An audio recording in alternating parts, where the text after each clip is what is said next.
नमस्कार, आपण पाहताय महाराष्ट्र संध्या न्यूज चॅनेल आवाज महाराष्ट्राचा।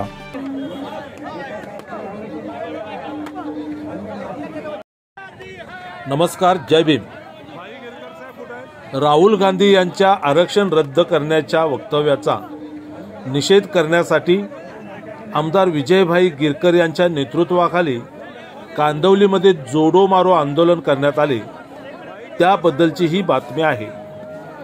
राहुल गांधी यांनी अमेरिकी दौऱ्यादरम्यान आरक्षण रद्द करण्याबाबत केलेल्या वक्तव्याचा निषेध करण्यासाठी आमदार विजयभाई गिरकर यांच्या नेतृत्वाखाली शताब्दी रुग्णालयाबाहेर कांदिवली पश्चिम येथे राहुल गांधी यांना जोडे मारो आंदोलन करण्यात आले।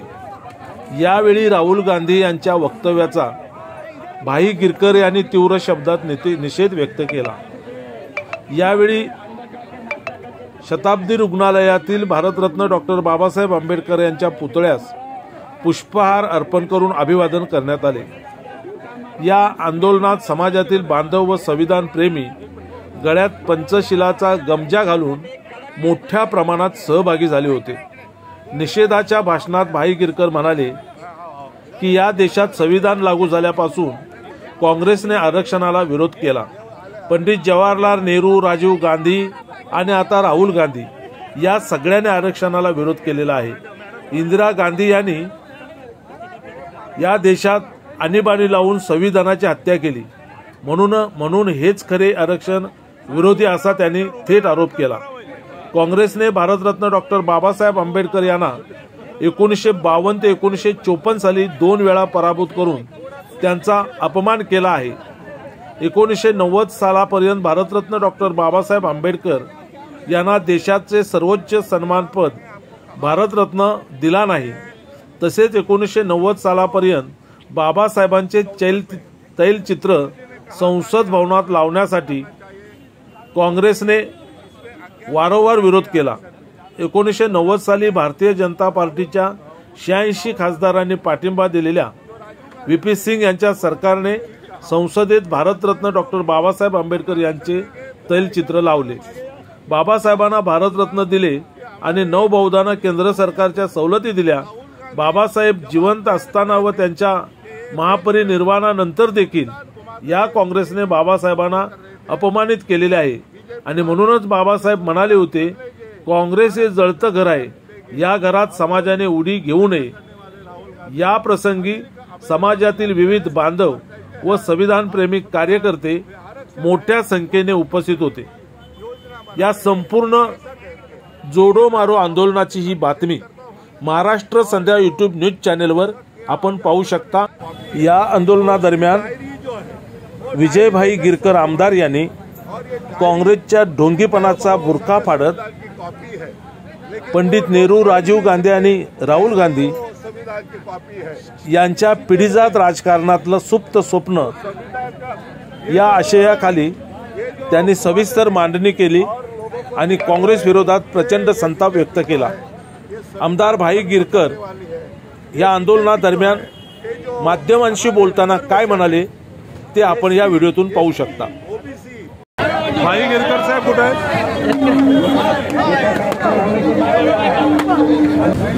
जैसा मैंने आपको कहा कि 1964 में नेहरू जी ने कहा था ये आरक्षण खत्म करना चाहिए क्योंकि इसमें अज्ञानी लोग आएंगे आरक्षण में। 84 में राहुल गांधी के पिताजी जो राजीव गांधी थे उन्होंने भी यही कहा कि अज्ञानी लोग को हम आरक्षण देंगे। तो ऐसा जरा आगे और आपने सुना कि हमारे अब ये 24 को राहुल गांधी जब आप देख रहे थे कि ये देश में ये संविधान घुमाकर एक नेगेटिव ये कर रहे थे कि बीजेपी वाले ये संविधान बदलेंगे, आरक्षण खत्म कर देंगे, और वही ऐसा करने वाले राहुल गांधी अमेरिका में जाते हैं और कहते हैं हम संविधान में आरक्षण है वो खत्म करने की योजना बना रहे हैं, ऐसा कहते हैं। इसके लिए मैं राहुल गांधी का निषेध करता हूँ। और जो जैसा किया अभी हम लोगों ने कि वो जो उनकी बालक बुद्धि है कि वो जो संविधान है, जो बाबा साहब का मूल संविधान उसकी कॉपी है, वो उसकी डायरी जो है वो डायरी लेकर सब घुमाते थे। और ये डायरी ठीक है, वो बाबा साहब के संविधान की कॉपी है, लेकिन वो लोग पढ़ भी नहीं सकते, ऐसा ही वो संविधान की कॉपी है। इसी के लिए वो संविधान का ये जो संविधान है, ये जो घुमाते थे और लोगों को दिखाते थे कि ये बीजेपी जो है ये संविधान खत्म करने वाली है, ये बीजेपी जो है ये जो हमारे रिजर्वेशन है, SC, ST, OBC, ये रिजर्वेशन खत्म करने वाली है, ऐसा नैरेटिव वो पूरे देश भर घुमाते थे। उत्तर प्रदेश और महाराष्ट्र में कोई प्रमाण में ये नैरेटिव चला। हमारे भाई संभ्रमित हुए और उन्होंने कांग्रेस को वोट दिया।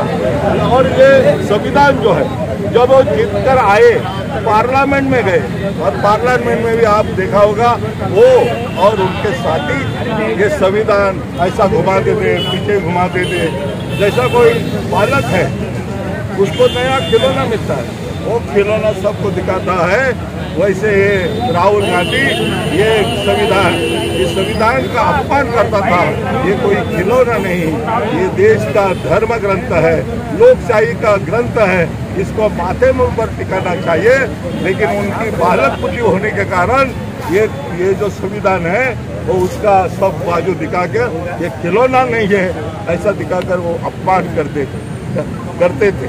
अभी आपको मालूम होगा कि उन्होंने प्रदेश में भी जाके कहा, और उनकी जो बाबा साहब जब चुनाव लड़े 52 हो 54 हो, वहाँ बाबा साहब को नेहरू जी ने करार दिया। बाबा साहब को भारत रत्न, बाबा साहब का पार्लियामेंट में नहीं लगा, बाबा साहब के 9 बहुजन समाज के लोग थे, उनको आरक्षण नहीं दिया। ये सब बातें जो हमारी मांग थी कि बाबा साहब का वहाँ स्टैचू लगना चाहिए, बाबा साहब का तैल चित्र पार्लियामेंट में लगाना चाहिए, लेकिन कांग्रेस ने बाबा साहब का स्टैचू पार्लियामेंट के बाहर रखा, अंदर उनका जो तैल चित्र लगाया नहीं। उसी तरह बाबा साहब धर्मांतरण करने के बाद जो 9 बहुजन समाज था 56 के बाद उनके जो रिजर्वेशन था वो और शैक्षणिक जो उनको आरक्षण मिलता था वो केंद्र में नहीं मिलता था। और ये सभी बातें भारतीय जनता पार्टी ने जो 86 खासदार आए और जो हमारे VP सिंह पंतप्रधान बने, तब ये तीनों भी बातें हुई। बाबा साहब को भारत रत्न किया गया, बाबा साहब का तैल चित्र संसद भवन में लगाया गया, बाबा साहब के समाज को 9 बहुजन समाज को केंद्र में आरक्षण मिला। तो ये इनकी जो नौटंकी है, इन्होंने बाबा साहब का अपमान किया, वो जीवित थे तब भी अपमान किया, उनके महापरिनिर्वाण के बाद भी अपमान किया। ये सोचकर बाबा साहब ने बोला था 55-56 में कांग्रेस है जलता हुआ घर है, इस घर में जाएंगे तो जलेंगे। लेकिन मेरा बोला बाप जो समाज था, ये कांग्रेस की झूठी नैरेटिव बातें वो उनके बहुता में आए, और आपने देखा कि कुछ जगह पर हमारा उत्तर प्रदेश और महाराष्ट्र में पराभूत होना पड़ा। लेकिन जो हमारे नरेंद्र मोदी है, जो विश्व में अभी 1 नंबर के वो जो जिसको बोलते हैं वो गुरु जैसे है, वो शासक है, सब जो राज्य है वो मोदी जी, जो फ्रांस वाले अध्यक्ष थे उन्होंने कहा मोदी इज द बॉस। जो साउथ अमेरिकन पंतप्रधान थे उन्होंने अपने मोदी जी के पैर चुने पूरे भारत में, फिर रशिया हो या यूक्रेन हो, जापान हो या अमेरिका में हो या UAE हो या जो वहाँ की जो अमीरात हो, बाबा साहब मोदी जी को सब चाहते हैं। सब देशों ने सम्मान किया। जब प्रथम मोदी जी चुन के आए 2014 में, तो उन्होंने जब ये संसद भवन में पाँव रखा तो उन्होंने वहाँ मत्था टेका, क्योंकि न्याय मंदिर है। और उसके बाद तीनों बार जब चुन के आए तो ये संविधान मत्थे में लगाकर उन्होंने ये देश का कारोबार शुरू किया। जो मोदी जी ने ये संविधान का जो सम्मान दिया, बाबा साहब को सम्मान दिया है, जो पंचतीर्थ का निर्माण किया है, ये सब मोदी जी ने किया है। लेकिन जो कांग्रेस है उन्होंने उनको अपमानित किया। इसके लिए मैं कांग्रेस का और विशेषकर राहुल गांधी का निषेध करता हूँ कि फिर ऐसे बचकानी बातें नहीं करें, नहीं तो हम उनको भारत में भी आने नहीं देंगे। ऐसा सब जो समाज है बाबा साहब को मानने वाला, वो उनका चेतावनी देता हूँ। फिर एक बार यदि संविधान का अपमान करेंगे तो हम आपका तीव्र निषेध दिल्ली में आप आके करेंगे, वहाँ आकर आपको जीते मारेंगे। बहुत बहुत धन्यवाद।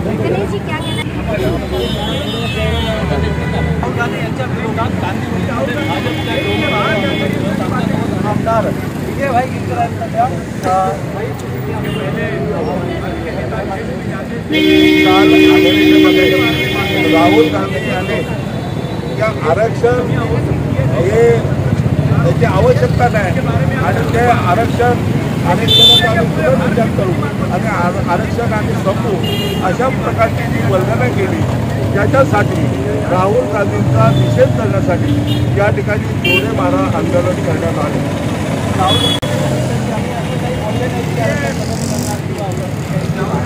माहिती निवडणुकीमध्ये हे जे छोटं संविधान आहे हे फिरवून लोकांना सांगितलं की भारतीय जनता पार्टी जर दुसऱ्यांदा सत्तेवर आली तर हे संविधान या ठिकाणी नष्ट करतील।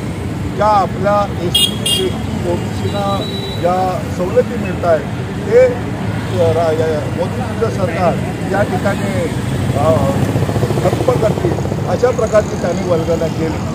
एवढंच नव्हे तर आत्ता ते जेव्हा अमेरिकेत गेलेले आहेत, त्या अमेरिकेत जाऊन त्यांनी आरक्षण रद्द करण्याचा विचार करू असं राहुल गांधींनी तिथे स्टेटमेंट दिलं। हे केवळ पहिलंच नाही, तर 1961 मध्ये जे त्यांचे परदादा पंडित जवाहरलाल नेहरू यांनी सुद्धा सांगितलं की जातीवर आधारित आरक्षण विकासाचा अडथळा ठरतो असं त्यांनी 1961 सांगितलं। त्यांच्या आजी इंदिरा गांधी यांनी 1975 साली इमर्जन्सी आणून संविधान नष्ट करण्याचा प्रयत्न केला, परंतु भारतीयांनी पुन्हा त्यांनी जी 42वी घटना दुरुस्ती केली होती ती आणून जे पंतप्रधानांना सर्व अधिकार दिले होते ते नष्ट करून 42वी घटना दुरुस्ती पुन्हा जनता पार्टीच्या सरकारने केली आणि हे संविधान पुन्हा त्या ठिकाणी राबवण्याचा कोशिश केला। 1985 साली त्यांचे पिताजी राजीव गांधी यांनी सांगितलं की आरक्षणाच्या नावावर बुद्धिहीन लोकांना प्रोत्साहित नाही असं त्यांचे वडील सांगतात आणि हे सुद्धा आता रद्द करण्याचा विचार करू अशा प्रकारे बोलतात। आणि म्हणून या ठिकाणी त्यांच्या काँग्रेसचा इतिहास आहे। गेल्या 60 सालामध्ये त्यांनी जर संविधान बरोबर राबवलं असतं, या राखीव जागा या नोकरीमध्ये आणि शिक्षणामध्ये मिळतात हे जर त्यांनी बरोबर या 60 वर्षामध्ये लोकांना दिले असता तर देशाच्या जे आज लोक आहेत, जे अनुसूचित जातीचे आहे, जमातीचे आहे, ओबीसीचे आहे, त्यांची जी हालत आहे, त्यांची जी दुर्दशा आहे ती आज राहिली नसती। हा देश विकसित झाला असता आणि वरच्या समाजाबरोबर हा अनुसूचित जातीचा समाज सुद्धा बरोबर आला असता। परंतु त्यांच्या 60 वर्षाच्या काळात त्यांनी या ठिकाणी संविधानाची जी या ठिकाणी संविधान जवळजवळ 108 या झाल्या आहेत दुरुस्त्या, त्यामध्ये जवळजवळ 85 दुरुस्त्या या काँग्रेसने केलेल्या आहेत आणि त्यांनी त्या अनुसूचित जाती जमातीच्या विरोधात केलेल्या आहेत। आपल्याला माहिती असेल की 1984 सालामध्ये शहाबानूचा खटला आला। या संविधानाप्रमाणे त्यांना त्या ठिकाणी जो पोटगीचा हक्क दिला होता, परंतु राजीव गांधीने या संविधानामध्ये बदल करून या शहाबानूला पोटगीचा अधिकार नाही अशा प्रकारचं बिल पार्लमेंटमध्ये आणलं आणि यांचा अधिकार या ठिकाणी नष्ट केला। त्याचप्रमाणे नेहमी आपल्याला म्हटलं की या निवडणुकीमध्ये हे जे संविधान आहे हे संविधान जे राहुल गांधी जे असं फिरवत होते आणि सगळीकडे सांगत होते निवडणुकीत की हे संविधान जसं मी मगाशी म्हटलं भारतीय जनता पार्टी रद्द करणार वगैरे, हा केवळ त्यांचा मत मिळवण्याचा कट होता। आपल्याला माहिती आहे की 2014 साली ज्यावेळी माननीय नरेंद्र मोदी हे प्रथम निवडून आले, ते ज्यावेळेस संसद भवनामध्ये जात होते त्यांनी पहिलं या ठिकाणी त्या संसद भवनच्या पहिल्या पायरीवर आपलं डोकं टेकलं आणि शपथ घेतली की हे जे कायदे बनवणारं हे मंदिर आहे, या कायदे मंदिरामध्ये मी सर्वांना समान हक्क देईन। तसेच नरेंद्र मोदींची संसदीय मंडळाची मिटिंग झाली, त्या ठिकाणी संविधानाची त्यांनी पूजा केली. जे संविधान आहे, हे संविधान जे आहे ते आपल्या डोक्यावर लावलं आणि हे संविधान डोक्यावर लावून त्यांनी त्या ठिकाणी त्या संविधानाची पूजा केली. त्यानंतर 2019 साली पुन्हा मोदीजी निवडून आले, तेव्हा त्यांनी पुन्हा संविधानाची पूजा करून हा दुसरा कालखंड सुरू केला. आणि आपल्याला माहिती असेल की ती मोदीजीने हॅट्रिक केली पंतप्रधानांची, ते पुन्हा हे संविधान त्या संविधानावर त्यांचं डोकं ठेवून मस्तक ठेवून ते नतमस्तक झाले आणि संविधानाची पूजा करून त्यांनी दुसरा कालखंड सुरू केला. आणि म्हणून या ठिकाणी भारतीय जनता पार्टीने जे संविधानकर्ते डॉक्टर बाबासाहेब आंबेडकर यांचा सतत या ठिकाणी सन्मानित केलं. या बाबासाहेबांची जी पंचतीर्थ आहे, त्यांचं जे जन्मस्थान मऊ आहे, इथे मोठं या ठिकाणी सामाजिक भवन बांधलेलं आहे. जे बाबासाहेब जिथे शिक्षण घेतलं, ते शिक्षण घेतलेलं इंग्लंडमध्ये तो जो बंगला होता तो महाराष्ट्र सरकारने विकत घेऊन त्या ठिकाणी बाबासाहेबांचं स्मारक केलं. ज्या ठिकाणी बाबासाहेबांनी संविधान लिहिलं ते जे 26 अलीपूर आहे, या 26 अलीपूरमध्ये तो जे घर होतं ते ताब्यात घेऊन त्या ठिकाणी भव्य त्या ठिकाणी संविधान भवन बांधलेलं आहे. ज्या ठिकाणी बाबा असं हा तिसरं तीर्थ केलं. चौथं तीर्थ दीक्षाभूमी आपल्याला माहिती आहे आणि 5वं तीर्थ जे हिंदू मिलवर एक भव्य 12.5 एकरवर जमीन घेऊन त्या ठिकाणी भव्य स्मारक त्या ठिकाणी डॉक्टर बाबासाहेब आंबेडकरांचं होणार आहे. 450 फुटाचा पुतळा बाबासाहेबांचा या त्या ठिकाणी स्मारकाच्या बाहेर लावला जाणार आहे आणि याचं काम चालू आहे. ते लवकरात लवकर पूर्ण होईल. म्हणजे बाबासाहेब जिथे जिथे त्यांचा जन्म झाला, जिथे त्यांनी शिक्षण घेतलं, जिथे त्यांनी संविधान लिहिलं, जिथे त्यांनी दीक्षा घेतली आणि त्यांचं महापरिनिर्वाण झालं ते चैत्यभूमी, या 5ही ठिकाणाचा विकास मोदीजींनी पंचतीर्थाच्या रूपाने केलेला आहे. म्हणून मोदीजीने सन्मान केला. ज्या ज्या वेळेस ते परदेशात जातात तेव्हा सांगतात आम्हाला युद्ध नको, बुद्ध हवा. बुद्धाचं आचरण केलं तर शांतता आणि हे जग जे आहे हे युद्ध टळेल आणि सर्व मैत्री भावाने राहतील आणि या सर्व जगाचा विकास होईल. पण काँग्रेसने नेहमी देश तोडण्याचा विचार केला. आपल्याला माहिती असेल की 370 हे जे कलम आहे आणि 35 ए आहे हे बाबासाहेबांनी लिहिलं नाही. त्यांनी त्यांच्या नेहरूजी त्यांच्या सहकार्याकडून एक लिहून घेतलं आणि तिथे लिहिले टेम्पररी अमेंडमेंट. म्हणजे हे तात्पुरतं त्या ठिकाणी कलम टाकलं होतं आणि बाबासाहेबांची इच्छा होती ते ठीक आहे म्हणाले, तात्पुरतं टाकलं आहे, त्याने मान्यता दिली आणि त्या ठिकाणी आपल्याला माहिती आहे जवळजवळ 50 ते 19 पर्यंत या ठिकाणी हे ते तात्पुरतं म्हटलं होतं. ते जवळजवळ 60-70 वर्ष बाबासाहेबांचं संविधान हे काश्मीरमध्ये लागू नव्हतं. आज काश्मीरमध्ये निवडणुका होत आहेत. राहुल गांधी सांगतायत की पुन्हा आम्ही 370 आणू, पुन्हा आम्ही 35 करू. आपल्याला माहिती असेल की ज्यावेळेस 50मध्ये त्या काश्मीर वेगळं झालं त्यावेळी या देशामध्ये जसे नेहरू पंतप्रधान झाले तसे शेख अब्दुल्ला पंतप्रधान झाले. जे श्यामा प्रसाद मुखर्जी होते याने आंदोलन केलं की इस देश में 2 विधान 2 निशान 2 प्रधान नहीं चलेंगे असं करून त्याने आंदोलन केलं. त्या ठिकाणी त्यांना शेख अब्दुल्लानी तुरुंगात टाकलं आणि त्या ठिकाणी त्यांचं बलिदान झालं. आणि ते या देशामध्ये 2 विधान म्हणजे 2 संविधान, 2 काश्मीरचं निशाण वेगळं होतं, भारताचा तिरंगा होता आणि त्यांचे जे संविधान पंतप्रधान पण 2 होते हे नष्ट झालं. आणि जे बाबासाहेबांचं संविधान 2005 ऑगस्ट 19मध्ये त्या ठिकाणी लागू झालं आणि त्यामुळे आमच्या अनुसूचित जाती जमातीच्या लोकांना जो फायदा झाला. आत्ता जे निवडणुका होत आहेत तुम्ही बघाल की त्या ठिकाणी अनुसूचित जातीचे 7 खासदार आणि अनुसूचित जमातीचे 9 खासदार येणार आहेत. एकही खासदार अनुसूचित जाती जमातीचा नव्हता. अनुसूचित जाती जमातीचं संविधानामध्ये तरतूद आहे की 15A आणि 15(4) आणि 16(4) ते केलेले आहे. ते कोणी कुणाचाही बाप त्या ठिकाणी बदलू शकत नाही. असं असताना त्या कोणी किती सीट जरी निवडून आलं तरी बदलू शकणार नाही. ते फंडामेंटल राईट्समध्ये आहे हे काँग्रेसला माहिती आहे. परंतु फेक निरेटिव्ह बसवून लोकांना ते संभ्रमित करतायत आणि म्हणून मी मगाशी म्हटलं काश्मीरमध्ये आता आपल्याला आमच्या अनुसूचित लोकांना मतांचा अधिकार मिळाला, तिथे निवडणुकीचा अधिकार मिळाला. त्यामुळे महाराष्ट्रामध्ये पण यांचं फेक निगेटिव्ह आहे, हे आम्ही लोकांसमोर ठेवू आणि भारतीय जनता पार्टीने हे संविधान कसं डोक्यावर मस्तक टेकून त्या संविधानाची पूजा करतायत हे आम्हाला आम्ही सांगू आणि कुठल्याही परिस्थितीत या आरक्षण जाणार नाही.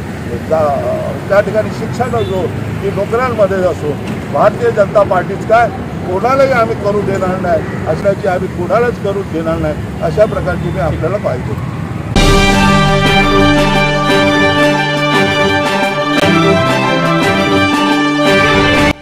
नमस्कार, आपण पाहताय महाराष्ट्र संध्या न्यूज चॅनेल आवाज महाराष्ट्राचा. रेशन दुकानात काळा बाजार, पाणी खात्यात पाणी मुरतंय, पोलीस ऐकूनच घेत नाहीत, अनधिकृत बांधकाम करणारी माफिया, पैसे दिल्याशिवाय कामच होत नाही, प्रशासन निद्रा अवस्थेत. थांबा, घाबरू नका, आम्ही आहोत तुमच्यासोबत. समाजातील अनिष्ट प्रवृत्तींना आरसा दाखवण्याची आणि अन्यायाला वाचा फोडण्याची आम्ही हिंमत दाखवतो. साथ तुमची, हिंमत आमची. होला हो करता येत नाही आम्हाला, आम्ही प्रश्न विचारणारच धडक बेधडक. महाराष्ट्र संध्या यूट्यूब न्यूज चॅनेल आवाज महाराष्ट्राचा चॅनेल लाईक करा, शेअर करा, सबस्क्राईब करा, कमेंट्स करा. आपल्या सातत्यपूर्ण सहयोगाबद्दल धन्यवाद.